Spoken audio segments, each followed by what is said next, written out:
what makes things successful. It's when you have like an enthusiasm and an authentic, and you're authentic about the thing. The audiences are so smart. They're smarter than me, they're smarter than you, but we're also the smart ones when we're the audiences. You never know if somebody's looking for something very, very specific.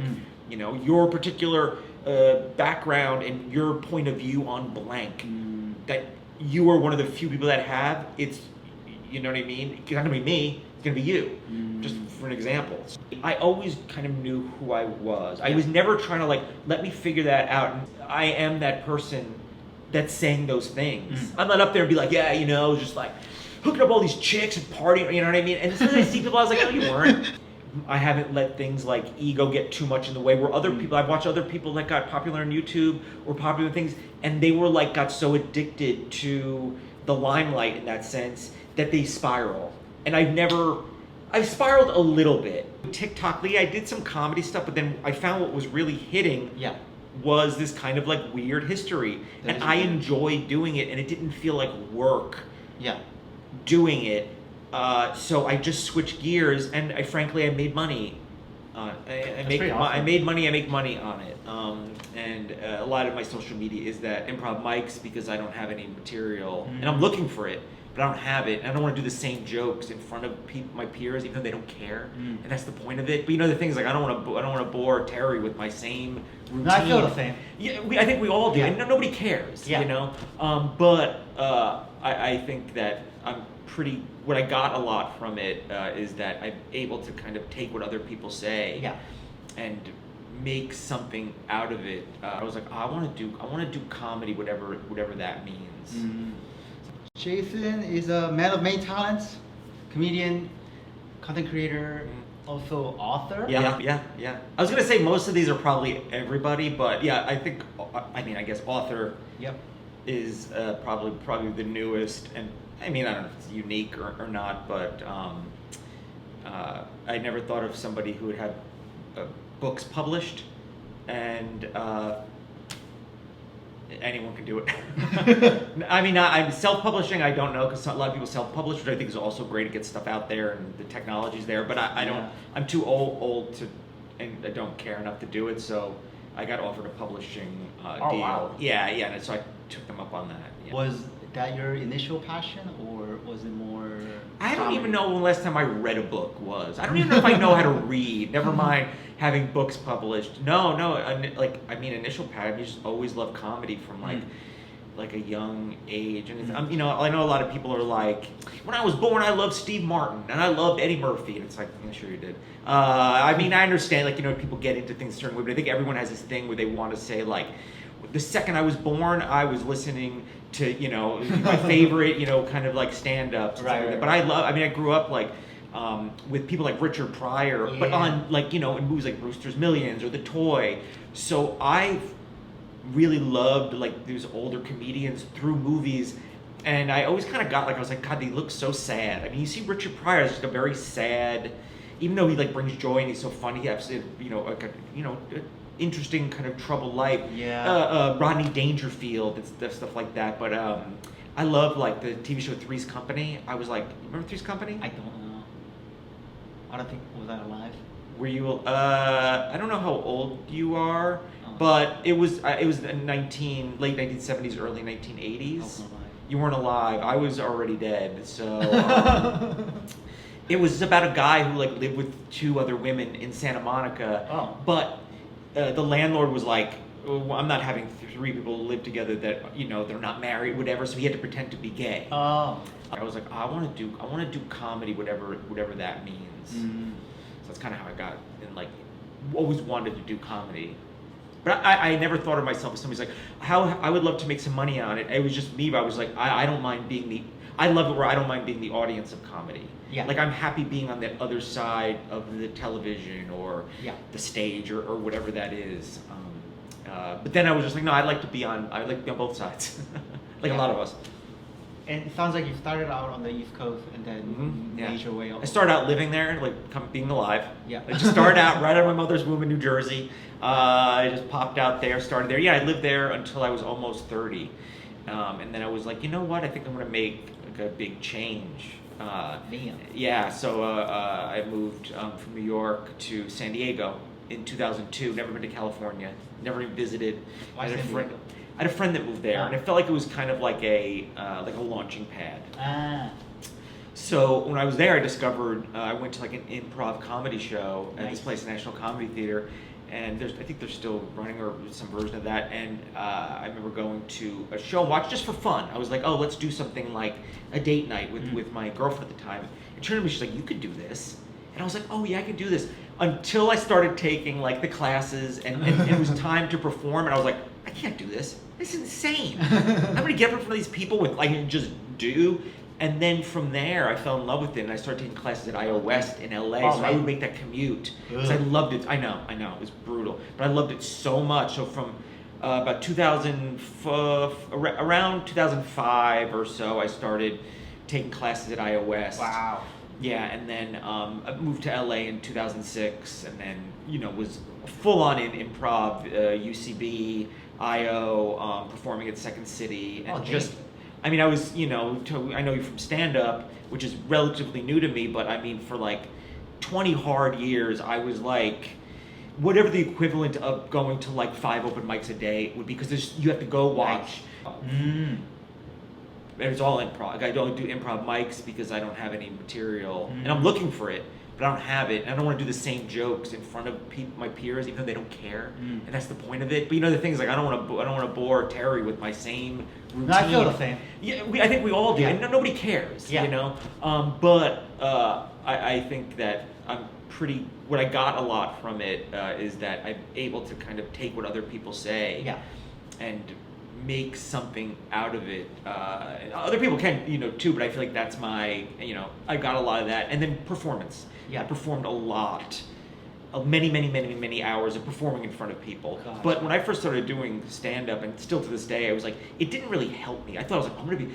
Now, I would do 5 minutes of material in 3 minutes. I spoke so fast. I mean, if you think I'm speaking fast now, this is like, I'm measured in how fast. Because I'm from, you know what I mean? Like, I'm down back in New Jersey or New York, I'm speaking so fast because everyone in my family speaks fast, and people speak fast, and it's very garbled and very like kind of slack-jawed. So I really thought it would. Some people would be like, a few months into, like, wow, how long have you been doing stand-up? And I'd be like 4 months, like, wow, it's hard to believe. And I was like, because I've been performing for a long time, whether it was on YouTube and doing sketches and auditioning and little bits in movie things or little TV dumb things here and there. But it didn't make me like a good I mean, I still don't think I am, still like in the very early stages of it. It did help, but I think kind of that was happening in the background, not in the foreground, because I was still didn't know what to do with I still don't. I mean, I still, I don't know how people, like, they lean back and they're sitting in a chair and they're just like, how are you doing? I'm like, all the time.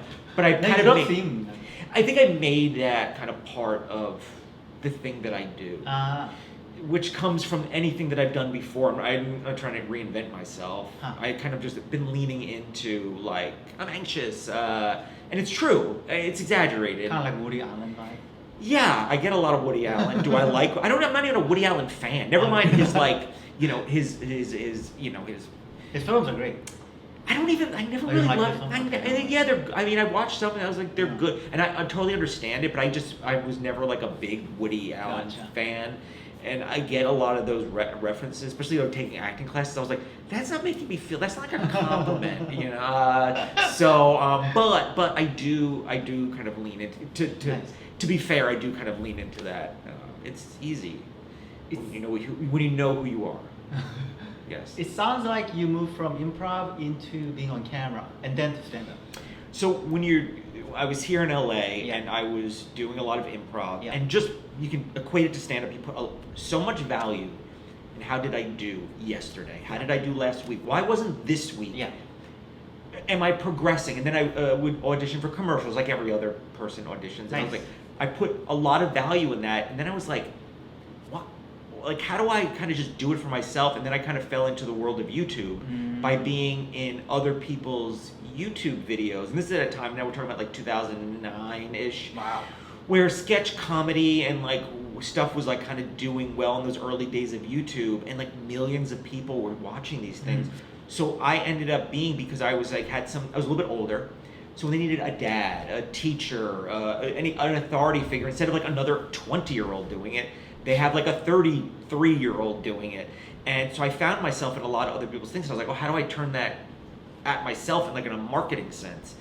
So I kind of learned about social media and got really leaned into, you know, when it was MySpace, even early on in MySpace, but like, you know, Facebook and Twitter and you know, all those things, and eventually Instagram and you know, Musically when it was before it was TikTok. And I because I was a little older, I think I wasn't so much. I mean, I'm always figuring out who I am. Like that's a never-ending discovery. Yeah.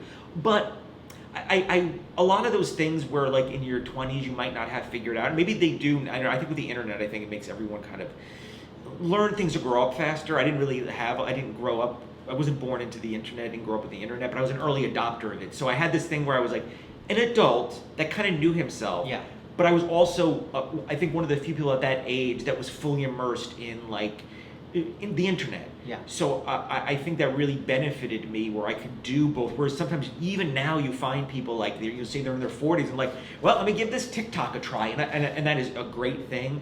But they're just kind of, it must be very difficult to be like, what's this all about? How do I get into this? And it's like almost like I invested in Google or Bitcoin. When it was first starting. I equate that. I mean, the payoffs wasn't as big, but it was. I managed to like make a living, for better or for worse. Yeah. Sometimes for worse, because of that. So I found myself being like on the low end of being like a YouTuber or a YouTube celebrity, where I'd go out and sometimes I tell it in my stand-up, but people be like, I know who.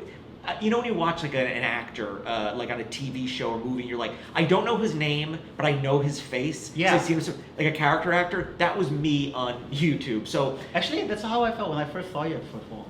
I probably saw you for something. Probably a lot of people, and I would work on things later on, and those people would grow up, and I would work on things, and they would be kind of like working in like as a camera person or a grip. They're like, they'd be like, oh man, I used to watch you when I was a kid. Yeah. And I'm like, ugh. I'm so old, you know. But yeah, there's just. I mean, it's just. I've lived long enough to still kind of like people grow up, and I've kept going where people, and I still look relatively the same. Yeah, you look super young. Thank you, thank you. Clean living, a lot of. And my first drink at 33, so that's probably why I think I test. What happened earlier? No, I was straight edge. Really? I was like, yeah, and but I never like made a big deal. But I just never did. And then I moved to LA, and I was like, you know what? Let me. And then But even when I did drink, I was very casual. Jason, I did want to pick your brain on a particular subject. Yeah. So I was checking out your content on TikTok and stuff. It seems like it's pretty it's like weird in a good sense. Yeah. It's not purely like stand up like. Because I have two. So I have my the Jason Horton one. Yeah. Which is. I was looking at both your YouTube and TikTok. Yeah. So what happened is I just got because I have a podcast called Ghost Town. Yeah. Which that's how I got the book deal through that, and a lot of other opportunities through that, because I just love weird history. Yeah. I've always been like a history person. That's what History LA. Nice. And you know, through doing TikTok, I did some comedy stuff, but then I found what was really hitting. Yeah. Was this kind of like weird history, and I enjoyed doing it, and it didn't feel like work. Yeah. Doing it, so I just switched gears, and frankly I made money. I make money on it, and a lot of my social media is that. Except my Instagram now is solely kind of stand up and adjacent. I've kind of got because when you want to get booked on a show, they're gonna look at your Instagram. That's true. So I want that to be kind of that thing. But yeah, I mean, I have like a comedy TikTok, but it's just there just in case, because you never know. Like one time I did this. Do you remember Tosh.0? Yeah. Dan Tosh. I love that. Tosh. Okay, so I just as an example of like you never know what people are gonna find. Yeah. I did a video. I forget what video it was, but it was on Funny or Die. Remember Funny or Die? Yeah. So I said do work with Funny or Die, but it was on Funny or Die, and it did okay on Funny or Die. Whatever it was like okay. And it maybe even got like a couple of hundred views. It was like a nothing. In other places, other videos got so many more views, but somebody just happened to find it, and they're like, hey, we want to use your sketch on Tosh.0. Oh, that's crazy. And then, also it's like I've done a lot of shows for the History Channel, and that's just because they What? found me. I wasn't looking for, they'll find you. Like That's there's crazy. people out there looking for you.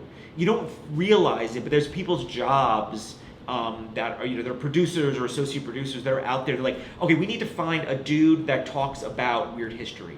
We need a dude that it seems relatively sane, or it seems like he can convey a message that could talk about true crime. Right.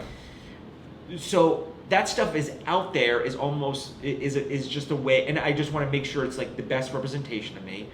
People can find it easy if they want to, and it's almost out there as like business cards. I don't need to actively, upkeep on it if I don't necessarily want to. But that's the reason is also I'm like not gonna take it down. So you just never ever know what people are gonna find, and if it's not out there, how are people gonna find it? And it doesn't need. Yes, granted, if it goes viral, even better, obviously. But you never know if somebody's looking for something very, very specific. Your particular background and your point of view on blank. That you are one of the few people that have. It's, you know what I mean? It's not gonna be me. It's gonna be you. Just for an example. So it's something to think about when you're doing that. Is that what you were thinking when you started the weird history stuff? Like, Not at all. I was just like, I love reading about it, looking it up, and it's like I never learned about this in school. Yeah. And also, it's not even a matter of that. It's like, wow, all these weird things happened that when I was a kid or younger or before I was born, I was like, I didn't know this existed. Yeah. How weird is that? And I want to I think other people might find it interesting too. And I think that if wondering like what makes things successful, it's when you have like an enthusiasm and an authentic, and you're authentic about the thing. The audiences are so smart. They're smarter than me, they're smarter than you, but we're also the smart ones when we're the audiences. When it's kind of like, I can tell you're just, like, you think pranks, it's not even, you think pranks are pretty popular right now, so you're doing them, but I can tell that you're really kind of phoning it in, you don't really know what you're doing. Yeah. Your heart's not in it, and can you repeat it? You might, if you're like, I can do this once and that's it, why bother? Yeah, just don't do it. I just do things that I realistically can repeat, and that's that's one of the keys I think to success on any of these things. Yeah. If you look at somebody's, it's the same thumbnail. Yeah. And they're just kind of like, me at Whole Foods, me at the blah blah blah, me parking here, parking there, parking here, parking there. It doesn't matter what it is, but there's a consistency, and people can rely on it. But it's also different enough. Oh. But if unless you're a celebrity, like if one day you're like, this is why parking sucks, and the next day is like, watch me make a sandwich, and maybe like, well, I don't, unless I'm in love with you, I don't know, I really just liked your parking stuff, like your rants on parking. That's just like not a terrible idea. If you've been looking for an idea, how parking is at random places and your rants on them, but some people might, because they can relate. Yeah. Yeah, I was like, yeah, parking sucks at blank. Yeah. So that's, I think, I'm kind of just throwing out little bits here. I understand it's like a little frenetic, but yeah. That's kind of my thoughts on that. Do you still do it, the weird history stuff? Yeah. I mean, I have a podcast called Ghost Town. Oh, right. We keep that up, and I'm also now, because of that, it's opened up a lot of doors. Like I said, I've done a bunch of stuff. The History Channel, I just I just licensed some of my stuff for an ID channel show. They like, oh, we found your video, we want to use it, and I'm like, my heart says you can use it for free because I just wanted to get out there. But my bank account says also give me some money. Oh yeah. So it's a little bit like that. But I would, if it was, I would do it for free because I don't know. It's also good to get yourself out there. Yeah. People are like, oh, well, what else does he have? What else can this guy do? Huh. Yeah. So. I guess, Jason, you probably know a lot more people than I do, but I actually don't see a lot of people making successfully money off content creation. Yeah. I've made. And this is again, when you see things about like rich YouTubers and stuff like that, I'm on a smaller scale. But for me, as someone who's never had, I never had a new car. I've never, owned a home, and I'm in my early 50s, and I've always just been very like happy to survive, which is not a great way to think about things. but I've been able to survive in Los Angeles. I've had some rough months. I've had some rough year. You know what I mean? But since 2009, I haven't had like a proper job except for about 9 months since 2009. Man, that's where I was crazy. going to, but no, I've done, little part-time things, part-time things there, but I've been managed to kind of like bob and weave, and just pivot. That's awesome. And that's all, you know what I mean? Because you never know when it's gonna, anything, especially, the economy and things change, and Yeah. like I might make a decent amount of money from this now, but what if that ends? Yeah. So I just constantly, I just kind of lead like a relatively simple life. Like I don't spend a lot of money. I'm not like I'm married, so Yeah. it's like you did travel. I mean, I have traveled a lot, Yeah. but I don't have any kids. There's also that too, which yeah. Are you both against kids? Having them and seeing them, yeah, we're both against them. We're anti-kid. No, it just never ended up happening. I got married very, very kind of late in, Yeah. Late in life, and yeah, it just never was. And it's, it's like if it would have happened, it would have happened. Yeah. At that point, but it hasn't. And cats. I love cats. Yeah, so that's and then we got to travel a lot in my life. I've been to a lot of places, which has been very exciting. Nice. I've got to see like different parts of the world, and my worldview has definitely kind of expanded over the years, which I think is great. I can appreciate where I am and appreciate the flaws and the good parts and bad parts, traveling and stuff. Traveling due to the success that you've had, right? A little bit from that, yeah, because I got to go to a lot of places. I mean, when there's a time where like YouTube was like, hey, do you want to go to Seoul, New York, or London? And I was just like, well, I'm from New York. I don't want to go there. I eventually went to Seoul. Oh, wow. Yeah, I eventually went to Seoul. Did you like it? I loved it. Nice. My wife always talks about going. That's to awesome. the deer parks and. Oh, nice. Yeah, but I went to London to work at YouTube. Oh God. Yeah, so it was. So I got a lot of really cool. I worked with this Ford car company, and I drove. The only time I ever had a new car is when I drove a Ford Fiesta for a year. They gave me a car for a year and like free gas, and then they paid me to like. gas. I did like a bit on the Jimmy Kimmel show and stuff like that. Yeah, it was like a crazy. It's a lot of like brand stuff. I worked with like Nintendo and all these things, and worked with like movie studios and blah blah blah and stuff like that. So That's pretty awesome. it was a really wild ride, especially because I was always one of the older people. I went to Zurich for like a film festival. I don't know why. Like I was like, yeah, I'm gonna go. They saw your YouTube? Yeah, I think they just wanted somebody that was like not a film person, but also not like a traditional influencer. Somebody's like kind of into comedy and a little bit older. And I was always one who's a little bit older that was like affordable. I love it as being affordable because some people are like, yeah, you can't afford me. I was like, you can afford me because I like doing this, and I just don't. I don't know. I don't have like mortgage payments in it and whatnot. Nice. So yeah, but I've always managed to do okay. But I always worry about it. Like I always constantly. You never know when it's gonna. You know what I mean? Like I don't have like a 401k. I mean, I have like but I'm like if I had to retire tomorrow, I'd be living under your. I don't know. I'd be living somewhere under something here. So yeah. So it's yes, but also it's not like I'm just leaning back like in a cushy Right. existence either. But Jason, just to stand out in this chaotic landscape of the internet, I yeah. feel like you must have done some things right. Yeah. Do you find that you are kind of a unique? Do you think your approach to it was very different? Like it was I think mindset wise. I think what I learned early on, and I gotta thank just growing up the way I did. I gotta thank things like improv and the different people I met, different things that inspired me. I always kind of knew who I was. I was never trying to like let me figure that out. And I don't talk to many stand-ups about this, but I remember like, are you still trying to figure out like what your deal is? And like, again, there is always going to be a little bit of that discovery, but for the most part, I know what it is because I've been doing it for so long. Yeah. It's not work to me. So, and I think the reason if I've done stand-up and it's gone okay, it's because I am that person that's saying those things. I'm not up there and be like, yeah, just like, hooking up all these chicks and partying, you know what I mean? And as soon as I see people, I was like, no, you weren't. You suddenly do this persona. Yeah, I know, where I'm just kind of like Andrew Dice Clay, you know what I mean? That's an old reference, sorry about that. Who I love watching on HBO, by the way.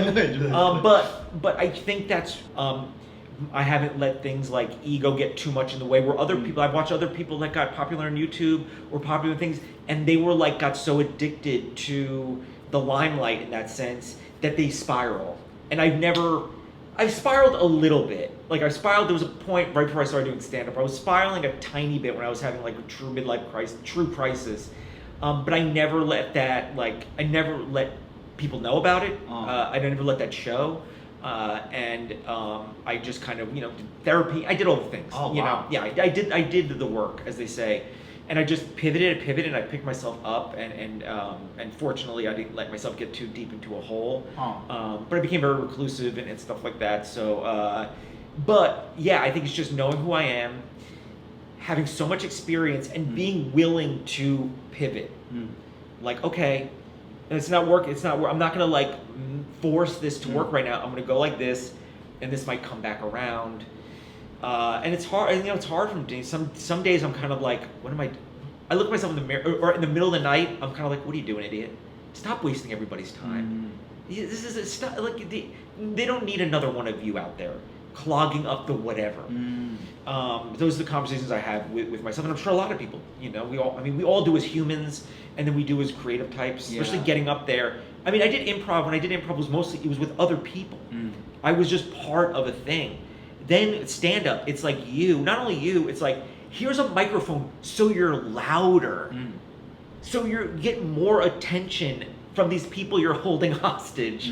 And it's a very kind of very self thing that's been hard for me to, kind of transition to, but I'm just trying my best like everybody else. Yeah. I was gonna ask you something, but I completely forgot. It's like an imposter syndrome, right? Oh yeah, I mean, all the time. Not of who I am, not the stuff I'm putting out there, but the imposter syndrome is kind of like, you're not you're fine, but there's so many people that are better. Like, why are you even? They're gonna go with the other person, no matter what that is. Whether it's an audition or whether it's just an interest in you in any way, shape, or form. It's the next comedian that goes up after you, or the one that went up before you, the one that's going up next week. It's like all those things where I was just like, there's too many of you out there, and they're better at it than you. So why are you bothering? So it's a little bit like that, yeah. But it sounds like you overcame all that, and you kept on pushing forward, because otherwise you wouldn't have. Yeah. So many. I mean, I just wrote it out, and therapy, and I didn't just, and of course I don't have any issues with addiction, except for food. I have a terrible relationship with food and stuff like that. I've gotten there before, yeah. Oh, really? But nothing where Me too. yeah, it's tough. I mean, I've known people and lost people to traditional, people that are not sober or whatever, or they have problems with, kind of. But yeah, food is it's intoxicating. So I've dealt with that my whole entire life up until this very moment. But really? Yeah, but I think I've been fortunate in the sense that I haven't had to deal with some things other people had to deal with, and I've always been pretty good at making money. Nice. And not having you know what I mean, not having spending on things that I don't need. I don't need. I'm happy just to have stuff, regular amounts of stuff. I have a problem with food when I binge eat. Yeah. Did you have a disorder or? Yeah, I mean, I think I have it. Well, I kind of learned that it's you can't control. Everything is out of your control in life, right? Except for food. Yeah. You can control. We're adults, right? Yeah. We're not, but can I please have this? You are control with what you put in your mouth, how much of it you put in your mouth, and when. Yeah. And then just the thing, I just love that kind of watching TV and putting things in my mouth. Yeah. I've just always loved that. I love sugar. I have a terrible sugar addiction. I just love it. I love sugar. Love it. What was your thing? I mean, I just love candy. Snickers or something? Chocolate, then also stuff I don't know, Mike and Ike's and Starburst. Oh, man. That kind of stuff. Yeah. Poison, absolute poison. I mean, I quit drinking soda 7 or 8 years ago, but I don't feel any healthier, by the way. Oh, really? It probably is healthier, obviously, but I don't feel any better. Maybe I'm a little less bloated, and maybe I go to the bathroom less, but yes, I took that away, but I still do plenty of other horrible things that I try to keep like in balance. But I also always exercise, and I'm Nice. very big into. I've been big into supplementation since I was like young. Nice. So I've always been. So was all the supplementing? Has it been helpful? I wouldn't know unless I lived two different, as the same person, the same DNA and same environment, and see where I end up. But I've been taking supplements like my whole life. Mm. So does that help? I don't know. Maybe. Maybe. I was wondering if we could talk about stand-up. Yeah. I mean, I always have problem kind of translating stand-up content into stand-up material into content, or things I try to do on YouTube into stand-up. Do you try to mash it together? Like, do you try to bring your like weird history stuff into your stand-up, or is your stand-up just a completely different It's world? a completely different Yeah. thing, but I remember when I was doing improv Yeah. and performing on stage, I was like, this would be a funny sketch Yeah. this would be a funny sketch to perform live, Mm. like I did a lot of sketch at UCB. Like Nice. I did improv there, but they allowed me to perform sketch there more. So I went where the performance went. But then from there I was like, can this now be a video? Mm. And this is pre TikTok, and this is more like just YouTube or like a Funny or Die or something like that. But with stand up, yeah, I mean, there's always things that I was like, can I turn this into a thing? But I'm just not willing to take a lot of risks right now because my energy. I'm working on a lot of different things, and I suppose I'm also just scared. Like I was like, I'm an old cringy I don't want to come off. I am old and cringy, but I don't want to come You're off not old and cringy. cringy. Yeah, I don't know, just that thing, So I put up my stand-up clips, which is very difficult for me. I hate looking at myself. I hate Me too. looking at myself. And for all the year, I've been auditioning for years. I've been in acting classes. I cannot look at myself. I just can't. It's like horrible. I hate looking at myself. It's a difficult thing to do when you're like kind of going through like a 10-minute set, and you're like, what clips can I pull from this? And I'm like, ugh, I hate hearing my voice and stuff. But I'm just trying to put out like the best representation of me. Yeah.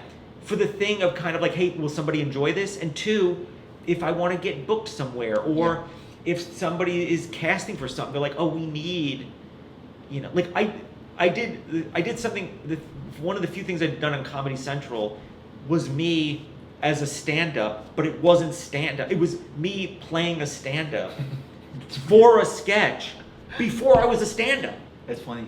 So I was just being a stand-up, like what I thought a stand-up was. But it's the things like that. I was like, oh, we could see this guy in this. So when I put out clips out there, I'm kind of like, does it look decent? Does it sound decent? And are people laughing? And sometimes it looks great and people are not laughing, or it sounds bad and looks great and people are, So it's, as somebody who made videos for years, I try to make sure all those things are happening. That's true. As my business card. Do you find it harder now than when you first started, in terms of, because everybody's so saturated, everybody's trying to make it in? I don't know what goals people have that do stand-up. I'm not willing to put in I did the Comedy Store potluck for the first time, and I don't go there that often. I've done the Belly Room a few times. I'm not ingrained in the same way other people are. I think it's because not that I don't care. I do care, but I'm just not willing. I'm not willing to do what other stand-ups are willing to do. I'm only willing to do what I can do, and if other opportunities are there, but that's not like a knock on people that are doing that. That's what you're supposed to be. That's what I was doing with improv. It's just I'm just too old and tired to do it. Like I can't drive. Like, I'm not gonna like drive. I'll go to San Diego, but I'm not gonna drive to San Francisco to do one show. Yeah. Like I don't have it in me, and I don't care. But I am now willing to, like, now that I've been doing it for a while, and I feel like I have a pretty good thing. Like I'm working on like a special that might be like a hybrid of like kind of Nice. Now that I know what I'm doing, what I mean? I sort of know what I'm doing. But yeah, I just, only now am I going like where if I do like a mic, if I do 5 mics a week, which is not a lot, that's like a medium. What would you say that is? What is five? That's a medium, and that's a lot. I don't think that's a lot for me, but that is. It used to be kind of like, oh, as long as I do 2 a week, And I remember Adam Fink saying that he did like 9 a week or 9 a day. I don't know what he said because he's I think it was 9 a day. Yeah. He's an animal. You know what I mean? And it pays. He's great, and it works for him. And I was like, oh wow, like, I'm not doing anything. So now I'm really where I'm doing like a lot. I'll do 2 in a day or stuff like that, or try to get some shows and really trying to work on more crowd work. But I'll go down to San Diego and yeah, I'm not making any money, but I'm performing in front of maybe a few hundred people over the course of 2 days, and I'm getting to test things. It is. I do, and I'm from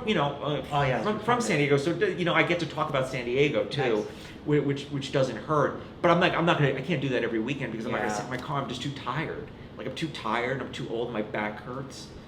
But I'm sitting in this comfortable chair, so you get the uncomfortable chair. So I'm just trying to preserve I'm trying to keep my my head and my self where I'm not burnt out and hate what I'm doing. I get you. So it's like a balance. And you also have a lot of other branches going. I feel like I'm producing, I'm working right now on executive producing a documentary. I'll talk about that at some point later on, but that's a very big business thing. Oh, dang. Yeah, and it's in line of the weird world that I'm in. It's nothing to do with comedy. And then I'm also auditioning as like any other idiot is in LA.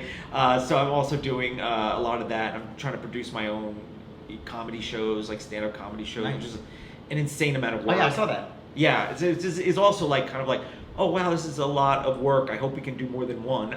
But it's that it's that thing where I'm trying to do a lot of stuff, but I'm also not gonna do so much where it's gonna be half-assed and I'm gonna hate it and I'm gonna be tired and I just don't care that much. Speaking of something half-assed, I was wondering if I was thinking about there's an amp over there. I was thinking about turning that section into an open mic. Yeah. No, I think this is a great. Is that a bar? I'm sorry? Is that like a bar area? That is a bar, but I don't drink alcohol. No, I know, but it's a very cool thing. It's just it makes the space not just seem like an apartment. Oh, thanks. No, I think you can definitely it's just having people in your place. But the only way to do is to do one. I know, right? You have to. The only way to know what works and doesn't work is you do one. You'll never be able to figure out it's got to be perfect before day one. You might realize I'm a little bit like that. These chairs are scraping up my floor. I can't use them anymore. Or we can't have. I need to put down anything like that. Or I need a different amp. Or I need a different mic or whatever. Yeah. You won't know until you know. That's a good segue because it sounds like based on your past history, it sounds like you're a very action forward person. When you're in your and then you figure things out. When you're in your 50s, yeah. And I've been this way for the last probably 10, 15 years. I was I'm not 20, you know what I mean? If I was 20 something, I'd have probably a lot more energy to be social and to do a lot of these things. But it's I can't. When I started doing, the first time I did stand-up in 2017, it took all the pandemic off, so it was a huge break for somebody who wasn't very good at it to take a break, but I just didn't want to hear it. Yeah, I just didn't want to hear pandemic humor, whatever. I did I think I don't know if I did 100 open mics in the first month. Wow. Not knowing, yeah. So I was it was around them. So because my thing was I don't have, and how about in 10 years? No. I don't have 10 years just to get started. I have right now to do it. And granted, there's so many people at different ages and stuff, and supposed to go to different mics or shows. So it's I'm not always the oldest person there, but I don't have time to slowly kind of let me figure this out. No, I'm just taking what I've done and I'm still going. Nice. I think I missed a question that I was going to ask you. Did you study film in school? I went to, over the years, 5 different community colleges. I never graduated from any of them. I don't have really any. I did a little high school theater and maybe one college theater thing I did, and then I've been only in the last few years have I taken like formal. I mean, I did bits and pieces Oh, in San you told Diego, me once. bits Yeah. and pieces, but nothing that up until the last couple of years, probably around like the pandemic, in the middle of it, where I was like, you know what, I'm gonna do this or I'm not doing it. So I got Yeah. new headshots. I took the classes, and it was terrible. I mean, it's still terrible. I mean, I'm terrified anytime I do an open mic. I'm never like, I'm always kind of like, my heart rate monitor is always up. When I'm up there, I'm not. Do you keep it on? Yeah, well, I kind of just wanted to know. I'm old, so I wanted to know how my heart's doing. That's cool. But it does, but every time before I go up there, I'm always nervous. Every single time. Because it's my peers, you know what I mean? Like, Yeah. I don't want them to think I'm great. I just don't want them to be embarrassed for me. Yeah, You know, I we have know. that thing. You don't need to, you think I'm just fine. You don't even have to like, I just don't want you to be embarrassed for me. And I know they don't care. Because it's like everyone's pointing guns at each other. I Everyone's in the know. same boat. No, even the person that I'm like, wow, you got it all figured out. You're great. Everything you do is great. They have their own I guess. things bouncing around in their head. But when I'm up there, for the most part, I'm relatively okay. It's just before I'm up there, I'm like, yeah, still, Gotcha. always, yeah. Gotcha. But yeah, I don't really have any formal anything. It's just doing. Improv improv in the YouTube has been probably the training ground that I just found. Yeah. Got a self-made person. It is a very DIY. It's a very kind of anti like. You get a theater degree or you get a film degree, and all those things are wonderful. They really are, but it's not the only way. When YouTube, it's like now it's like people talk about like the days like when I would do improv, like people would come from SNL to check you out. People come from like the show Right. Modern Family. They don't need that anymore. You have TikTok. Yeah. You know what I mean? But I think that's great because it's still bucking that system. Yeah. People are making their own way and getting found on that. How does it turn out? Who knows? But I think that's just an extension of that, where even like people going to improv shows and like discovering people or discovering stand-up, it's like they're gonna find you. Yeah. And they don't have to leave their house or office to do that. And there's social numbers and everything's numbers and it's very tangible and you can see engagement and all these things, or see lack of engagement more importantly. That's the most important thing. But also it's like, is this, you can take a headshot and resume and it's like, this doesn't tell me anything. I don't care if you went to Tish or wherever. I could see you on TikTok and it's like, yeah, you look like what you look like, you sound like what we want you to sound like, and you have an audience, and we also like that. Is your wife supportive of all your comedy endeavors? Oh yeah. Content stuff? Yeah, I mean, she, when we first got together, that stuff really started and she grew up in LA, and she's, she's been in the industry kind of adjacent, just from living in LA and just going to a high school where other celebrities are. And her, Oh, wow. and her, been in that, but she's not like a huge, she doesn't care, she's not chasing any of that kind of stuff. So she's been very, very super supportive, and she's a little burnt out of going to improv. Definitely, I'm making her go to my next show because every time I do one, I'm like, no, don't go. This one, I was like, no, you have to go to this one. I've cashed in, But I don't want to. She hears it at home all day and every day. Plus, I do a lot of wife material too, so it's making fun of her? Yeah, Oh. of course, not making fun of her, but you know what I mean. Making fun of myself within being married. Gotcha. Mostly, yeah. It's making Marriage fun of- stuff is always good, I feel like. It Marriage is always is- good. It's it's good though. And I see some people, I'm like, when they got divorce stuff, I'm like, You ran out of stuff. But I was like, look, you got that. You got a divorce. It's very, but it's it's relatable, and people want to hear things that were like, marriage is tough or divorce is tough, and you're kind of opening yourself up to that, and it's just an endearing thing, and it's not. Make it like, I was at this party and this chick, man, she was just like, you want to get in this Ferrari? I don't know how people talk. And it's like, I don't know what that's like. I don't know I have a 2012 Subaru Outback. I don't know what that's like, man. And I know you don't know what that's like because I see what your sneakers you're poor. Or you're broke just like me, I think your next series of content should be just you doing this character. Just get That's up there. 18, 19 years old. It's like, Yeah. with the party, dude. Yeah. I was there doing stuff. I was like, if I was doing stand up when I was blank, Oh yeah. and it's just a lot of 80s and 90s stuff, which I do a lot of references that people just do not get. I mean, you didn't get Three's I Company, know. but when people do get it, they get very excited. Yeah. Because there's people that are like grown ups, like Gen That's X true, and Boomer, you know, whatever you want to call it, that are or elder millennial, that are like everyone's getting older. Yeah. And sometimes, you know, you definitely want to see like a 23-year-old telling you like it is, like this is Riz or whatever, Yeah. this is the Riz, or you're getting Rizzed up, whatever. But sometimes you just want to hear about like, oh yeah, you know, like I was a latchkey kid, or you know, I'm, you know, kind of grew up in the 80s or the 90s, and I work here, whatever. Yeah. Y2K and all that kind of stuff. So very. So I'm not gonna like. I there's a place for me. Is it maybe Yeah. as appealing as some of these other ones? No, it's like, but it's not gonna be authentic if I try to do that. Yeah. What am I gonna do? Like, you know, hey fellow teens, I'm not gonna do that. Yeah. If anything, I'm gonna make fun of myself. If I'm there, I was just like, I know I'm old, you know, and I'm going to roast myself. Yeah. And people always like that. Yeah. You're not that old, Jason. 51. Yeah, but like there's comedians who are like 66. You can just shoot me if I'm just kidding. If I turn 66, you can just shoot me outside. No, there are, and they're great, and they always look great too. Yeah.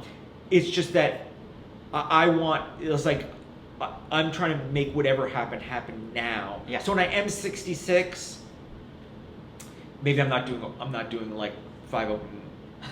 Not to say they won't do all those open mics. I think that's also very, very great. No, open mics but suck. honestly, I put in a lot of work. It's not like I put in no work. I put in Yeah. a lot of work.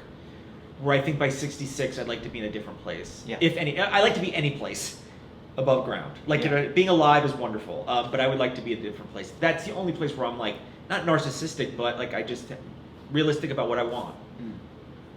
I think it's a good segue to our kind of wrapping it up. Yeah. Jason, if I could show you this video again in 5 years, Yeah. where would you be?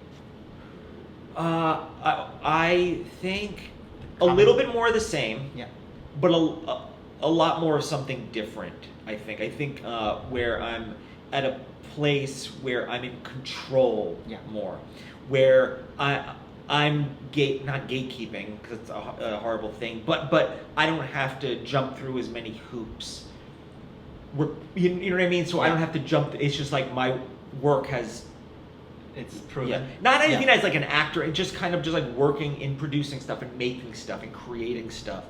You know, like I sold like a rom-com script, you know, and I would like to do more of them, but I don't want to jump through more hoops to sell them because they're very difficult to write and then you know write and do you sell. do screenplays as well?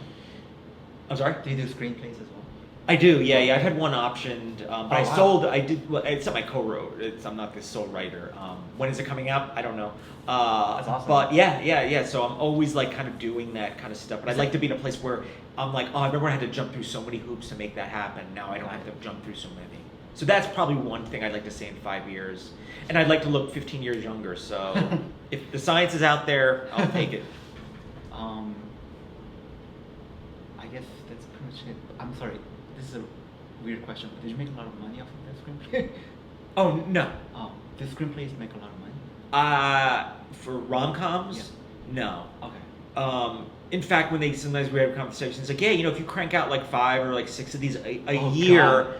you can make okay money. Like that, it's okay. I was just like, a year? I was like, I'm not cranking things out like that. Yeah. No, I was like, so no, it's not. But sold one, got the experience of selling one. You That's know, when awesome. it gets produced, you get more money. But no, it's not. It's not. Just have a job. It's just easier just to have a job. Yeah. You know what I mean? It's like just get a job. But I'm not willing to go and get like a job, and I haven't since like 2009. That's what's incredible. Yeah. It's a true survival story. But also, it's not. But if it would be different if I was like, well, I had 2 kids and a mortgage. Yeah, then I wouldn't be. It's only because of the life I've chosen to lead, Right. and I just lead a very kind of like not super indulgent life. That I can make that happen and still live relatively comfortably in a nice area in Los Angeles. Yeah. I think I have a lot of emulating you in those aspects. Yeah. I think I learned a lot. I'm sure we. I know I've said a lot. I know I can. I'm gonna try to edit. Yeah. I just try to give as much information Awesome. as I can without knowing like what the goal is, but I hope it helps. There's no goal to this, but Yeah, there's no goal. Thanks so much, Jason. Thanks for having me. All right. Thanks, Jason. Sorry, I know I talked.